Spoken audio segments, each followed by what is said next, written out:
Great to have everyone here today. And I will start reading in Course in Miracles, Chapter 4, Right Teaching and Right Learning.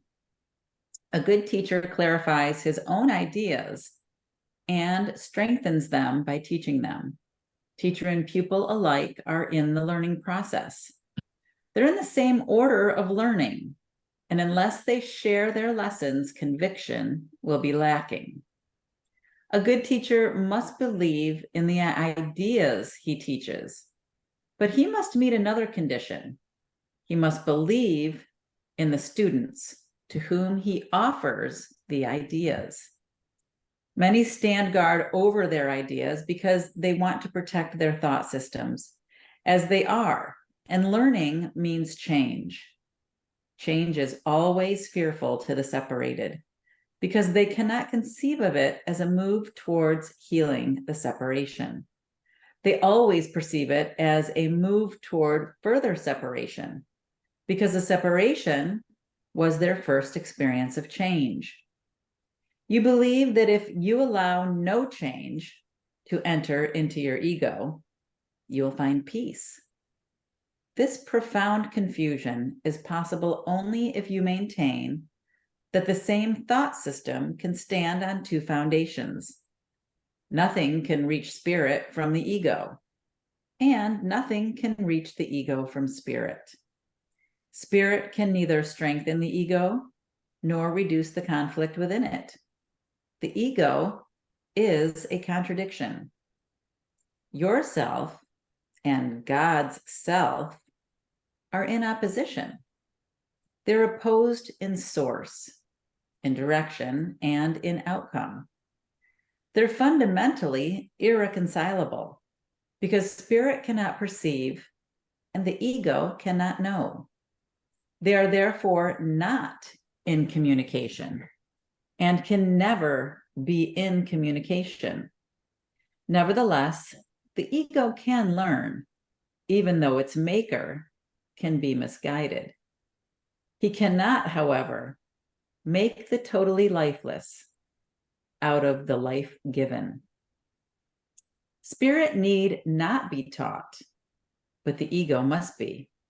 Learning is ultimately perceived as frightening because it leads to the relinquishment, not the destruction, of the ego to the light of spirit.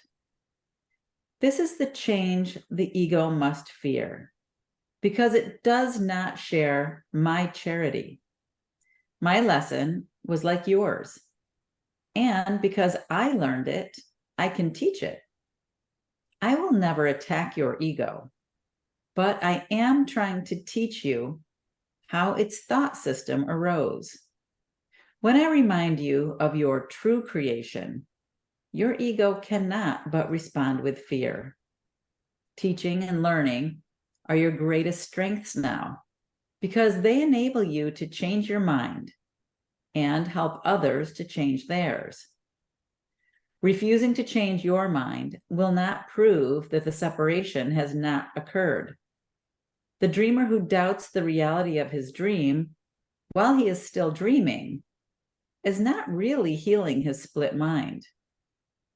You dream of a separated ego and believe in a world that rests upon it. This is very real to you.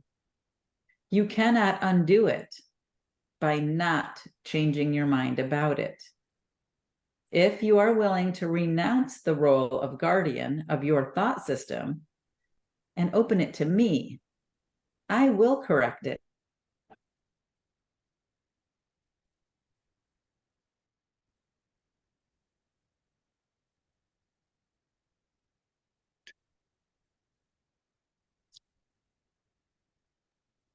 I don't know if you can hear this. Very gently, and lead you in so much of his own learning that they is the one true goal teacher. It is yeah. I just saw that my internet connection. Yeah. Yes, okay, I just saw it said it was unstable. Not really sure why. Interesting. Thank you for letting me know, Kusame, or whoever piped in. Yeah, maybe start 5 again. Okay. All right. Let's see if it works again. Hold on 1 second.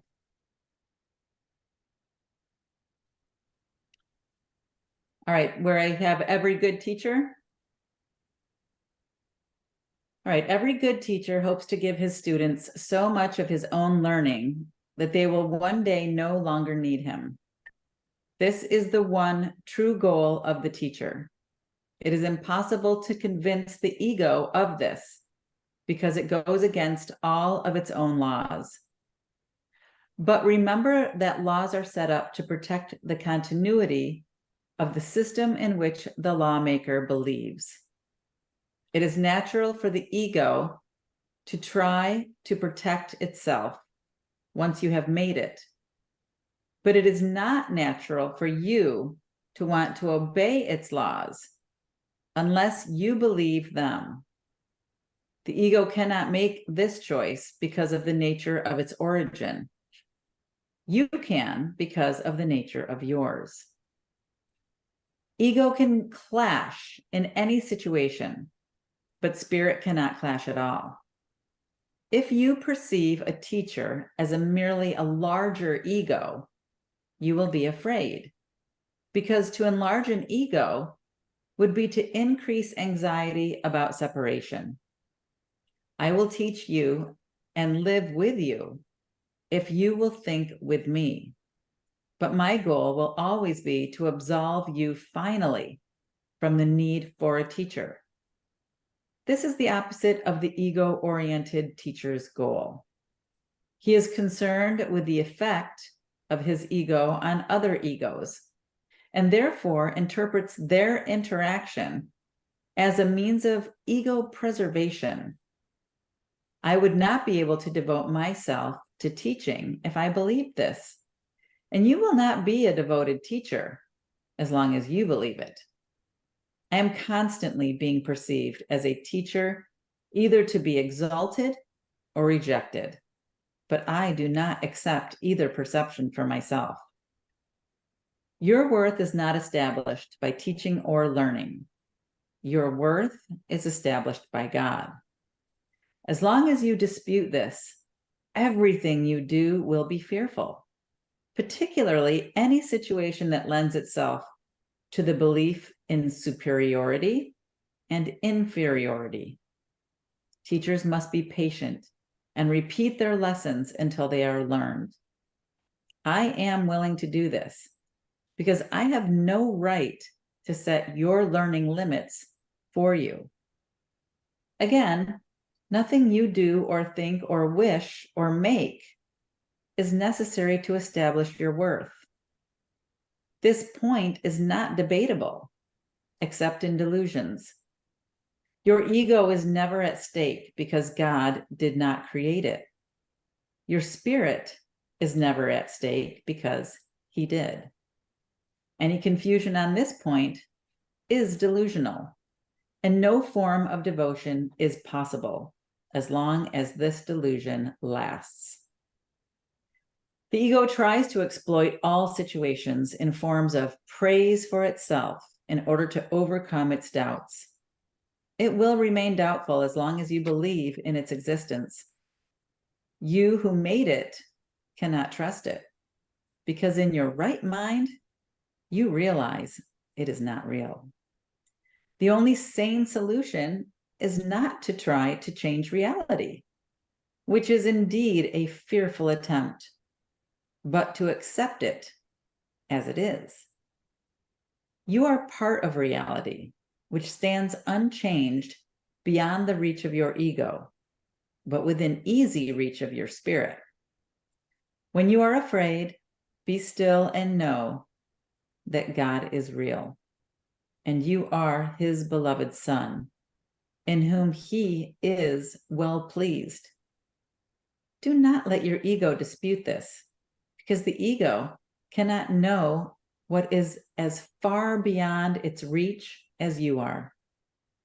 God is not the author of fear. You are. You have chosen to create unlike him and have therefore made fear for yourself. You are not at peace because you are not fulfilling your function. God gave you a very lofty function that you are not meeting. Your ego has chosen to be afraid instead of meeting it. When you awaken, you will not be able to understand this because it is literally incredible. Do not believe the incredible now. Any attempt to increase its believableness is merely to postpone the inevitable. The word inevitable is fearful to the ego, but joyous to the spirit. God is inevitable, and you cannot avoid him any more than he can avoid you. The ego is afraid of the spirit's joy because once you have experienced it, you will withdraw all protection from the ego and become totally without investment in fear. Your investment is great now because fear is a witness to the separation, and your ego rejoices when you witness to it. Leave it behind. Do not listen to it and do not preserve it. Listen only to God, who is as incapable of deception as is the spirit he created. Release yourself and release others. Do not present a false and unworthy picture of yourself to others, and do not accept such a picture of them yourself. The ego has built a shabby and unsheltering home for you because it cannot build otherwise. Do not try to make this impoverished house stand. Its weakness is your strength. Only God could make a home that is worthy of his creations, who have chosen to leave it empty by their own dispossession. Yet his home will stand forever and is ready for you when you choose to enter it. Of this, you can be wholly certain. God is as incapable of creating the perishable as the ego is of making the eternal. Of your ego, you can do nothing to save yourself or others, but of your spirit, you can do everything for the salvation of both. Humility is a lesson for the ego, not for the spirit. Spirit is beyond humility because it recognizes its radiance and gladly sheds its light everywhere. The meek shall inherit the earth because their egos are humble, and this gives them truer perception. The kingdom of heaven is the spirit's right, whose beauty and dignity are far beyond doubt, beyond perception, and stand forever as the mark of the love of God for his creations, who are wholly worthy of him and only of him. Nothing else is sufficiently worthy to be a gift for a creation of God himself. I will substitute for your ego if you wish, but never for your spirit. A father can safely leave a child with an elder brother who has shown himself responsible, but this involves no confusion about the child's origin. The brother can protect the child's body and his ego, but he does not confuse himself with the father because he does this. I can be entrusted with your body and your ego only because this enables you not to be concerned with them and lets me teach you their unimportance. I could not understand their importance to you if I had not once been tempted to believe in them myself. Let us undertake to learn this lesson together so we can be free of them together. I need devoted teachers who share my aim of healing the mind. Spirit is far beyond the need of your protection or mine. Remember this: in this world, you need not have tribulation because I have overcome the world. That is why you should be of good cheer. All right. Bless you. Thank you. I thought that was really good. There was one part in the very beginning that said something about surrendering the ego and not destroying it, which I thought was an interesting, way to explain how that works. I'll have to look back and see exactly where that is. And I think it's also interesting that this is kind of following along with the lesson that we are on today, even though this is the beginning of the text, but I guess that's because Course in Miracles is so repetitious.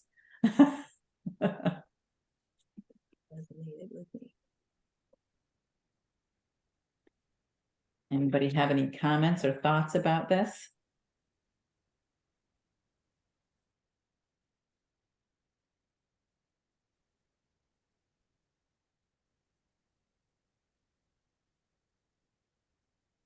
Carl and I had a really interesting conversation yesterday. There was something in here that really stuck with me, and I don't know which or where it went. I'm looking for mine too. But it was kind of about, I was complaining in a way that I had an incident happen yesterday that really picked a scab on something that, at this point I kind of thought was in my rearview mirror. And clearly it brought it right to the forefront again. And then I was like, okay, so this is all illusory. There's nothing to forgive, blah, blah, blah, blah, freaking blah. Got to throw the bullshit flag on that because this sure feels real. And it was funny. I said to Carl, I'm not really sure how to get to that place where, like I can read this and rationalize it and it makes sense about, saying that there is no separation and so on. But it's not in here. It might be here, but it's not here. In my experientially, I still get sucked into that abyss where I'm really angry or I'm really upset. And then I'm mad at myself for believing something that really, in truth, is all part of the illusion. So that was the discussion that we were having, and it was talking a bit about this. Oh, okay, Carl found it. Your investment is great now because fear is a witness to the separation, and your ego rejoices when you witness to it. Leave it behind.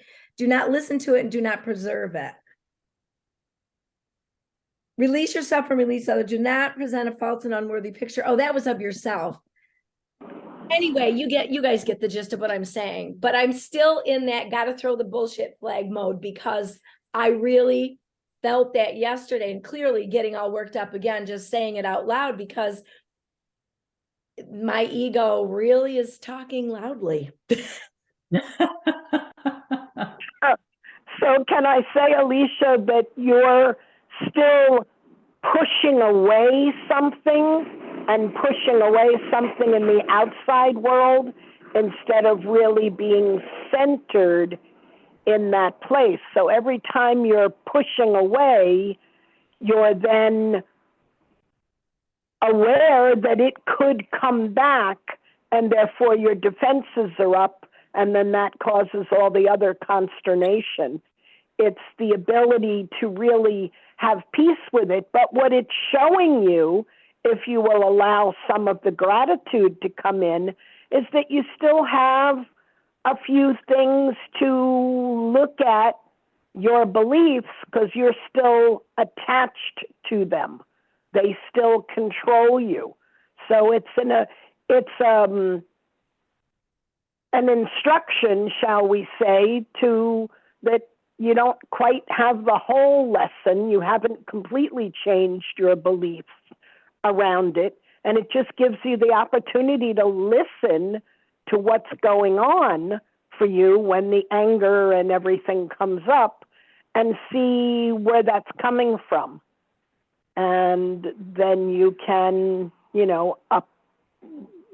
make peace with another part of yourself. It's there to point that out. Well, thank you, Mary. Yeah.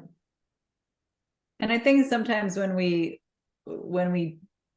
are really upset by something or triggered by something, and we use what's commonly referred to as like spiritual bypassing, right? Like, oh, I know this is an illusion, and we don't deal with it, that's also not helpful, right?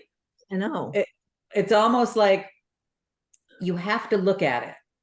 You have to look at it and see it for what it is. And it's like you have to shine the light on it so you can really see it for what it is instead of just stuffing it in the closet again. Yeah. It feels slightly, yeah. I mean, we know that, yeah, the Course directs us very specifically to bring illusion to the truth. Mm-hmm. So we do need to see that it's illusion. And we're always wary of spiritual bypassing, the idea of spiritual bypassing, because we think sometimes our ego can use that as a kind of like, you know, a reason to draw us into something that doesn't really need to be drawn in. We don't want what we, yeah, that we shouldn't be drawn into. And yeah, seeing that it's an illusion is in a sense bringing the illusion to the truth. Is this true? No.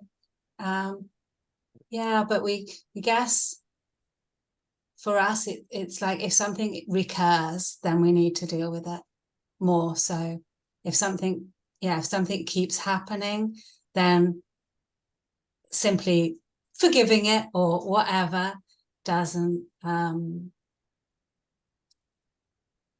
isn't yeah, there's a hook there for us that needs to be undone. But yeah, also, yeah, that's what I feel like constantly, you know, fish on, you know, something happens and I get reeled back into that. And that's interesting that I've never heard that term, spiritual bypass. I like that because that is very true. Yeah, it's also if you're able to look at all of life as opportunities for experiences, but then you ask yourself, is this experience necessary or relevant or for my highest good at this moment? What is this experience showing me? Am I just repeating the past? Is that the fish hook? Or is it allowing me to, in a sense, change my past and therefore experience then the full freedom of true alignment?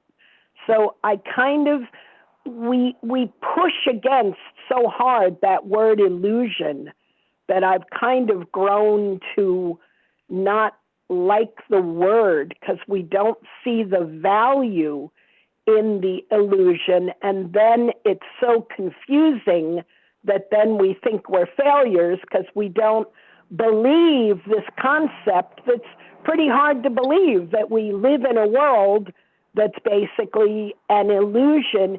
It's just a misperception. And so I constantly ask myself, you know, how can I see this differently that will remind me of my peace and my joy? Because that's my main focus. And anything else that takes me away from my peace is no longer a focus for me. So I don't focus on how to push that away, but how to go back to my state of peace. I love that about trying to extract the value of what you're perceiving in the illusion. That's very helpful. I think too. Thank you. I think sometimes too that the value is really in the remembering that the ego cannot resolve anything. And so when you're looking at a problem, you've already judged it as a problem. So now you're aligned with the ego. You're aligned with fear. And we just read that fear and love cannot be reconciled. Ego and spirit cannot be reconciled. Once you've made that alignment with the ego, you're not looking at it with your right mind. So it's kind of like all of the problems then are reminders to say, okay, I can't solve this because I'm aligned with my ego. I have to let go of my ego, right? I have to let that go, and I have to make a conscious choice to align with spirit and to surrender, right? Surrender my ego so that I can now align with love. So that I'm not trying to fix or solve a problem, because there is no problem, right? So that I can say, okay, I'm going to align with love, and I'm going to allow myself to be quiet so I can hear God's voice speak through me. And what is God's voice going to say? And I know I've shared this with you so many times, and I'll share it again because it was such a profound moment in my life where I had this situation with my ex-husband. I had, we had been divorced for 10 years. We were friends, and he had this girlfriend now that didn't want me in his life and wouldn't allow him to be friends with me. And now up to this point, we'd been doing all kinds of things together, and the kids have been enjoying their father in their life. And, their father and I are friends, and whoever I was with, the father, my ex was friendly with them, and, amicable conversations, sporting events, chorus concerts, whatever it was that we had to do, even holidays, right? We celebrated a lot of the holidays together. Everything was fine. Well, this girlfriend came in the picture and was like, no, that is not happening anymore. She is out. You're not allowed to talk to her. You're not allowed to say anything. And she went into his family, like talking to his mother. You can't talk to her. And his sister, you can't talk to her. Like, nobody was allowed to talk to me. And literally I would show up at chorus concerts and I was like the invisible person, because everybody was talking and nobody would make eye contact with me because I was like not even there. So bizarre. And I was so frustrated. I was trying to do backflips to try to get her to accept me, to like me, to not be threatened by me, because I had no interest in getting together with my ex-husband. Absolutely no interest. Long story short, I was literally on my knees crying because I was so upset by what this was doing to the kids. Not that I needed to have him in my life as a friend. I just felt it was important for my children so that we could have this, nice existence. And I was also feeling like I've, gone out of my way to, not have him pay child support or any of this other stuff so we could be friends. So of course there was the idea of sacrifice came in too. So I was so frustrated by this whole thing. And I'm like, I've tried everything, but I'm like, you know what? The only thing I haven't tried is relinquishing this, right, to the Holy Spirit, which is, of course, what the Course in Miracles says 1,000 times. Every single time we read it, let go of the ego, ask the Holy Spirit for help to come in and give you the answer. Listen to the voice for God. So I'm like, okay, I've tried it my way. I'm going to listen for the voice for God. Put my running shoes on, went for a run. I would say, probably 15 minutes in, I was in a good rhythm. My mind was clear. And I heard this voice, you need do nothing. And it was the right answer. And it was this aha moment. I was like, oh my gosh, I don't have to fix this. I don't have to solve it. I don't have to make anybody like me. I don't have to do anything. I just have to stop and do nothing. And I felt like the weight of the world lifted off my shoulders. It was the most amazing feeling, just really resting in this place of at one-ment, right, with God, and knowing that I am complete and whole and worthy. Nothing has to be fixed or changed or anything. And I just stopped, and I was happier. The kids were happier, and eventually the girlfriend left. And it was like, okay, apparently that was the right answer for everyone. I'd like to share one thing that helps me in a similar situation is I just say a mantra, like in the situation regarding blank or with blank, and the condition in which I see myself, there is nothing that my holiness and innocence cannot do. And I just keep repeating that, and it brings back the peace and the joy and the love so much sooner than me trying to wrestle with letting it go and why is it here again and all the things that the ego wants to tell me. So I find that very helpful.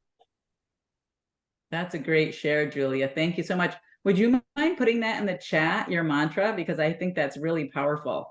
It'd be great for us to take a look at. Sure thing. Awesome. Thank you for sharing that.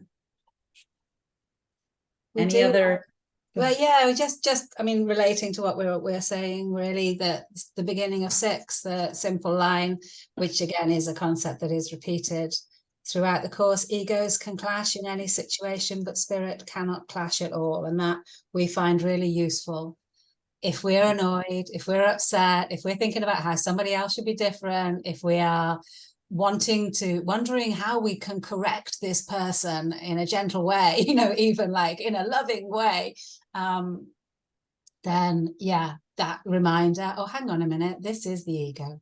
Simple as that. And if we are really committed to not being guided by the ego, then we need to just stop. And it does, yeah, as you shared, Terry, it always just it always just comes down to stopping. Just stop, because when we stop perpetuating the lies and the fear, then what is real, we don't need to create what is real. What is real is just there. Yeah, beautiful. Thank you. Alicia told you that I was that I got the best in show at the Shenango County. It's the first time I'd ever done it alone. I've ever done a by myself, and I'm not really well. I don't like being in front of people and answering questions, and that's why I've always run away to the kitchen. But this last time I had to do everything by myself. I had to set it all up. I had to organize it. I had to be there. And the whole time, from the time I first started, everything that I was doing, I was just like, okay, I need do nothing, but I've got all this to do. I've got all these things to do. And so but I also says, it's gonna be fine. It's gonna be fine. And not justification isn't the word I'm looking Validation, for. Validation was when they announced me as best of show. I says, oh, okay, well, I guess that works, because it was just like I put it all together. I did everything, but it didn't worry me. I wasn't freaking out about it, and I didn't let myself go to my fear-based place. And I talked to everyone, and I says, I can't be afraid of this. If this is what I'm going to do, then I'm going to have to do it. And it validated me, and I put it all on. It was all because of him, and grateful for that. That's wonderful. Thank you so much for sharing that, Carl. Yeah, I remember being in similar situations. I've always kind of been afraid of putting myself out there, but the Course in Miracles, I've been doing it for 30 years. So I bring it with me. I bring those mantras, those thoughts, those, the idea that I am not alone and that I am part of that one mind of God. And it really does. It does help you get through those moments of being fearful. And then all of a sudden you're like, why was I so afraid of this? You step into that power of being in that place of at one minute, and it really is powerful. The spirit is powerful.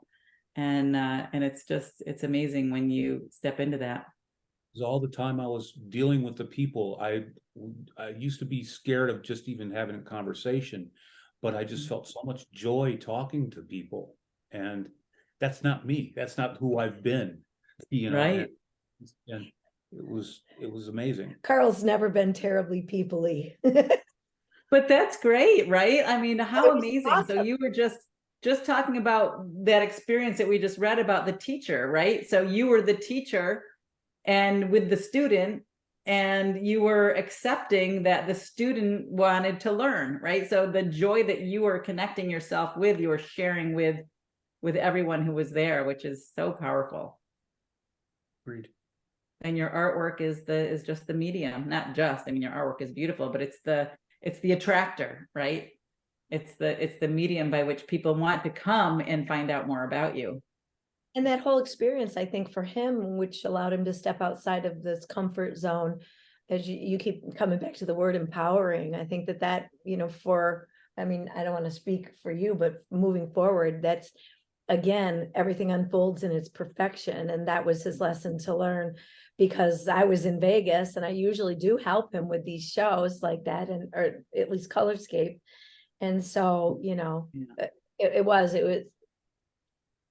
very, very empowering. The judges stopped me after they had presented me with the award, and all of them said basically the same thing, that the reason that I won over so many other great artists there was because of the reflection of my vision, and how I especially the ones that I did during the pandemic, that I had the time to really focus on where my heart was. That they said that don't stop doing that, because it's inspiring to everybody.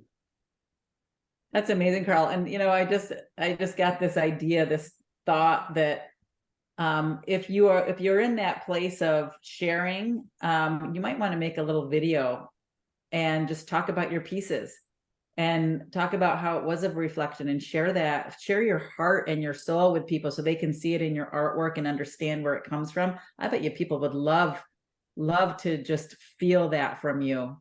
And you know, that would be amazing to put yourself out there like that. Look into, I mean, I have a website, so maybe I can get it arranged with that. Do some videos on there. Great Yeah. idea. It's a great Yeah. idea to put that on. That is so powerful, right? Yeah. I love that. It's kind of like listening to a song that kind of catches your attention, and you might like the beat or the melody or the rhythm of it. But then a lot of times for me, then I listen to the lyrics. So I know what's behind it. And then all of a sudden that song takes on a completely different meaning, whether it's that, you know, you love it even more, or whether you're like, I don't know about that, but whatever, it's the same, that just takes it to a different level. Hey, I love that. Understand what's behind it. Beautiful. Yeah. All right. Any other conversations before we continue? Wonderful sharing. Thank you, everyone, for your shares. Very powerful today. Okay. The ego and the false autonomy should be interesting. It is reasonable to ask how the mind could ever have made the ego. In fact, it's the best question you could ask. There is, however, no point in giving an answer in terms of the past, because the past does not matter. And history would not exist if the same errors were not being repeated in the present. Abstract thought applies to knowledge, because knowledge is completely impersonal, and examples are irrelevant to its understanding. Perception, however, is always specific and therefore quite concrete. Everyone makes an ego or a self for himself, which is subject to enormous variation because of its instability. He also makes an ego for everyone else he perceives, which is equally variable. Their interaction is a process that alters both, because they were not made by or with the unalterable.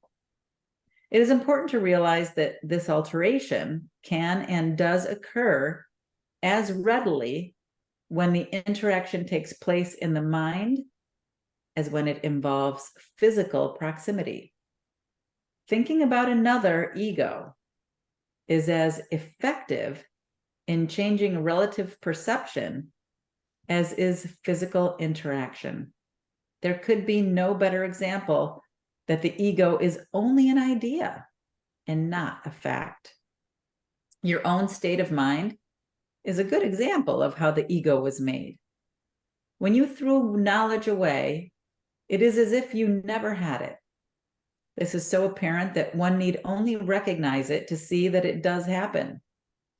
If this occurs in the present, why is it surprising that it occurred in the past? Surprise is a reasonable response to the unfamiliar. though hardly to something that occurs with such persistence. But do not forget that the mind need not work that way, even though it does work that way now.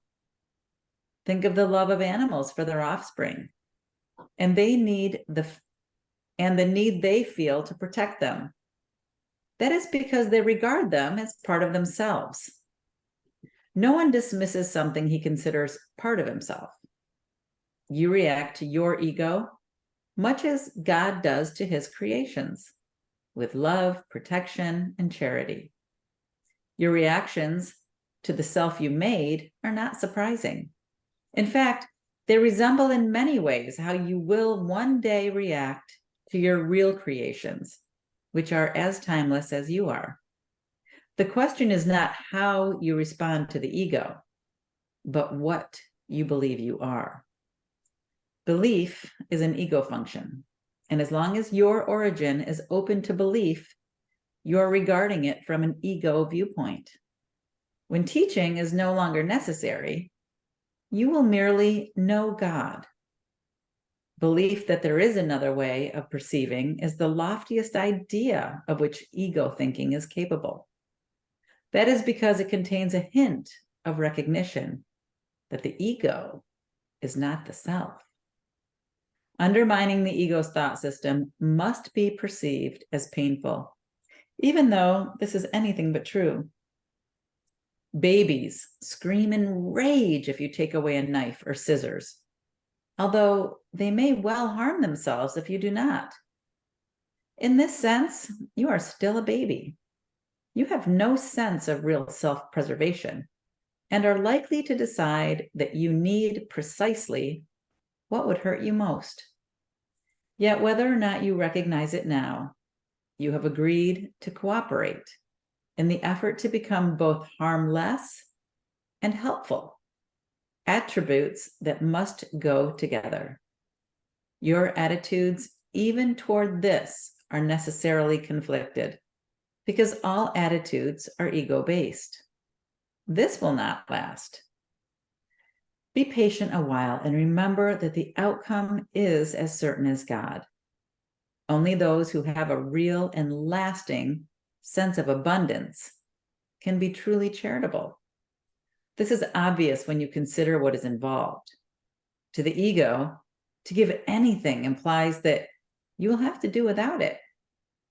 When you associate giving with sacrifice, you give only because you believe that you are somehow getting something better and can therefore do without the thing you give. Giving to get is an inescapable law of the ego, which always evaluates itself in relation to other egos. It is therefore continually preoccupied with the belief in scarcity that gave rise to it. Its whole perception of other egos as real is only an attempt to convince itself that it is real. Self-esteem, in ego terms, means nothing more than the ego has deluded itself into accepting its reality and is therefore temporarily less predatory. This self-esteem is always vulnerable to stress, a term which refers to any perceived threat to the ego's existence. The ego literally lives by comparisons. Equality is beyond its grasp, and charity becomes impossible. The ego never gives out of abundance because it was made as a substitute for it. That is why the concept of getting arose in the ego's thought system. Appetites are getting mechanisms representing the ego's need to confirm itself. This is as true of body appetites as it is of the so-called higher ego needs. Body appetites are not physical in origin. The ego regards the body as its home and tries to satisfy itself through the body. But the idea that it is possible is a decision of the mind, which has become completely confused about what it is really possible. The ego believes it is completely on its own, which is merely another way of describing how it thinks it originated. This is such a fearful state that it can only turn to other egos and try to unite with them in a feeble attempt at identification, or attack them in an equally feeble show of strength. It is not free, however, to open the premise to question, because the premise is its foundation. The ego is the mind's belief that it is completely on its own. The ego's ceaseless attempts to gain the spirit's acknowledgement and thus establish its own existence are useless. Spirit, in its knowledge, is unaware of the ego. It does not attack it. It merely cannot conceive of it at all. While the ego is equally unaware of spirit, it does perceive itself as being rejected by something greater than itself. This is why self-esteem, in ego terms, must be delusional. The creations of God do not create myths, although creative effort can be turned to mythology. It can do so, however, only under one condition. What it makes is then no longer creative. Myths are entirely perceptual and so ambiguous in form and characteristically good and evil in nature that the most benevolent of them is not without fearful connotations. Myths and magic are closely associated, since myths are usually related to ego origins and magic to the powers the ego ascribes to itself. Mythological systems generally include some account of the creation and associate this with its particular form of magic. The so-called battle for survival is only the ego's struggle to preserve itself and its interpretation of its own beginning. This beginning is usually associated with physical birth, because it is hard to maintain that the ego existed before that point in time. The more religiously ego-oriented may believe that the soul existed before and will continue to exist after a temporary lapse into ego life. Some even believe that the soul will be punished for this lapse. However, salvation does not apply to spirit, which is not in danger and does not need to be salvaged. Salvation is nothing more than the right-mindedness, which is not the one-mindedness of the Holy Spirit, but which must be achieved before one-mindedness is restored. Right-mindedness leads to the next step automatically, because right perception is uniformly without attack, and therefore wrong-mindedness is obliterated. The ego cannot survive without judgment and is laid aside accordingly. The mind then has only one direction in which it can move. Its direction is always automatic because it cannot be dictated by the thought system to which it adheres. It cannot be emphasized too often that correcting perception is merely a temporary expedient. It is necessary only because misperception is a block to knowledge, while accurate perception is a stepping stone towards it. The whole value of right perception lies in the inevitable realization that all perception is unnecessary. This removes the block entirely. You may ask how this is possible as long as you appear to be living in this world. That is a reasonable question.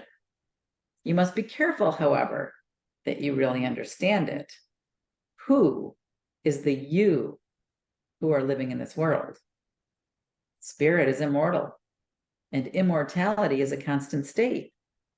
It is as true now as it ever was or ever will be, because it implies no change at all. It is not a continuum, nor is it understood by being compared to an opposite. Knowledge never involves comparisons. That is its main difference from everything else the mind can grasp. That was a long one.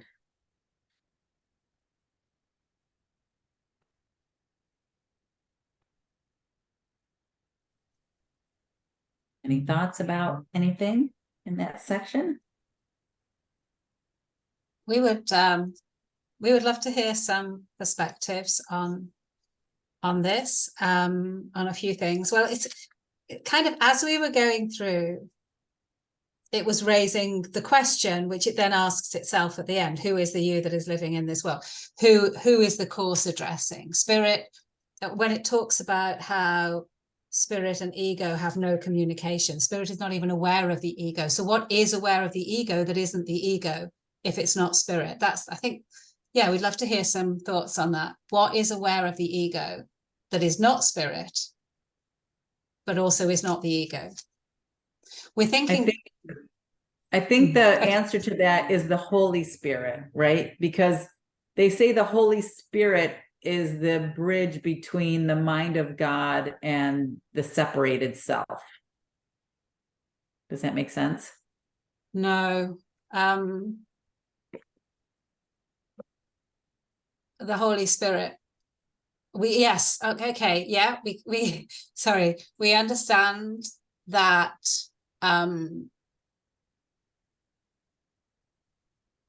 yes, we understand what you said, that the Holy Spirit is aware of both. Yeah, is aware of both the ego and spirit, which is what And they it was are, only presumably. it was only created after the separation, right? Indeed. So what we were thinking is the mind, because it says in paragraph 10, the mind then has only one direction which it can move. And it talks about this choice between a lot, you know, between listening to the ego or listening to the Holy Spirit. What is it that has the choice between listening to the ego and listening to the Holy Spirit? That would be the mind that is still attached to the ego. But So at that point, yeah, at that point, the mind can make a choice. The mind can only make a choice when it realizes it has a choice. Okay. And what is the mind exactly? Let me go to that. I don't want to miss. The way I look at the mind is that it's our body's operating system, kind of like our computer programming system, but I'll read it from the Course in Miracles. Okay, mind from knowledge, the activating agent of spirit, to which it is roughly equivalent, supplying its creative energy. And that's mind according to knowledge. Now, mind according to perception is the agent of choice. We are free to believe that our minds can be separated or split off from the mind of God. That would be wrong-mindedness. Or that they can be returned to it, which would be right-mindedness. Thus, the split mind can be understood as having three parts: the wrong mind, the right mind, and the part of the mind, which is the decision maker, that chooses between them, not to be confused with the brain, which is a physical organ and thus an aspect of our bodily self. So our mind can be in the place of wrong-mindedness, it can be in the place of right-mindedness, and it can also be in the place of decision maker, which is right in the middle. So in that passage you just read, was that called the split mind? That was called the mind. The mind. Yeah, but you had the wrong mind, the right mind. Was the third one the split mind? No, but there is something that says see mind of God or split. So let me see if I can find that. Is this the glossary that you're looking at? Yes, I'm reading the glossary. Okay, yeah. So mind of God says it's equated with the creative function of God, which represents the activating agent of spirit, supplying its creative energy as an extension of God. The mind of Christ, God's thought, shares in the attributes of the mind of God: one-mindedness after the separation. The mind of Christ appeared to be split in two, mind with a capital M and mind with a small m. Thank you. Did that make sense? I Yeah. like to think of that third mind as the observer, and that's the mind that can then choose which way it's going. And personally, I don't use wrong-minded or right-minded just because they're judgments. It's whether we want to be separated selves, or whether we want to be in communion and joined in the oneness, in the wholeness. Mary, so when you say whether we want to be one or the other, what is the we that you're referring to in that sentence? The we is our true self, our soul, or our connection to who we truly are, as we recognize that. And in a sense, it's not what we want to be, because we always are, but it's that we recognize that that's the place of our dwelling, and we open to it rather than continuing to be oblivious to it, and therefore living as if we are separate. Okay, so where our question from this chapter comes is that we would say, so our true self, is that not spirit? I would say yes. But it Julia says had spirit it- is not aware of the ego, so that's where we're having a difficulty. Did it say true self in here? No, it doesn't say true self, but it says spirit. Okay. Yeah, we've run out of time. Sorry, we'll No, that's fine. Thank you for everything that everybody said. We'll we don't know what we'll do with that. We'll probably just take it to the Holy Spirit. Or There you go. Figure out how to do that's that. always Yeah. the answer. Excellent. Julia said ego body identified or spirit identified. So that's also an interesting way to look at that. Instead of right-minded and wrong-minded, she's sharing that she shared ego / body identified or spirit identified. But you're right. I don't think the true self is aware of the separation at all, right? Because the true self would be part of the one mind of God. I think using awareness in this case is more like operating from, rather than the awareness like, oh, I know that exists. Because for me, God knows all. Therefore, I interpret that as God knows of its existence, but has no real use for it, and can just let it be and not be looking at that as having, as being the operating system where it wants to dwell. So I'm personally feeling like the word has a different, just a slightly different intensity to it. Also in the glossary under self with a capital S, which would also be synonymous with true self. Self is described as our true identity as Son of God, synonymous with Christ, the second person of the Trinity, and contrast with the ego self we made as a substitute for God's creation, used rarely to refer to the self of God. So interesting words to take with us. I wanted to remind everyone before we close that I will not be here next Monday. So you have a week off unless you want to obviously do your own things, and which is always good. But I will be back. Carrie. I'm sorry. You just said enjoy Costa Rica. That's exciting. Thank you. Yeah, so I'll be back on October 2nd with our next live virtual Course in Miracles study group. But yeah, I'm excited. It'll be a fun adventure. I'm looking forward to it. Enjoy. But thank you all for sharing today. I thought we had some amazing conversations, really, really wonderful. And I really appreciate each and every one of you. So thank you so much. Thank you. Have a great 2 Thank weeks, you. everyone. Thank Bye, you. everybody. Bye, everyone. Bye. Thanks so much. Bye. Thanks for coming live, Julia. See you soon. Have fun. Bye.